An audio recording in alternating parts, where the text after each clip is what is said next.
dans un micro d'ailleurs, d'une grande radio, il y a de l'insécurité, mais aussi un sentiment d'insécurité généré par les chaînes d'infos continues et d'opinion continue. Parce que quand dans une chaîne d'infos continue, on te parle 50 fois dans la journée du même crime, dans nos esprits, ça finit par faire 50 crimes. Ils n'ont retenu que sentiment d'insécurité, et on s'est foutu de ma gueule pendant 4 ans en disant Dupond-Moretti, il est déconnecté, le sentiment d'insécurité, etc. Et l'extrême droite a surexploité cette partie de la phrase que j'avais prononcée, d'abord en n'étant pas très honnête, parce qu'elle a été tronquée, ma phrase, et là, ça permettait de dire, vous voyez, ce mec-là, il n'a pas les pieds sur terre, il ne sait pas de quoi il parle, il est déconnecté, c'est bon, etc., etc., etc. Mais les critiques, ça fait mal, ouais.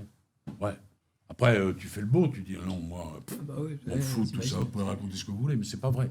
Au fond de toi, c'est blessant, évidemment. Alors moi, je sais que, notamment dans mon entourage, dans mon lycée ou pas, il y a plein de gens qui peuvent voter, notamment, voilà, qui l'année prochaine ils vont pouvoir voter. Moi, je vais pouvoir voter pour Bardella. Et quand tu leur demandes ses convictions, son programme, etc., ils disent Bardella, il est proche des jeunes, il est sur TikTok, etc. Donc, c'est des gens qui sont même pas renseignés et ils peuvent prendre des décisions qui sont quand même importantes pour leur vie et les gens qui les entourent. Donc, déjà, ça, c'est inquiétant. Ça fait peur, ouais. Et vous en pensez quoi des extrêmes?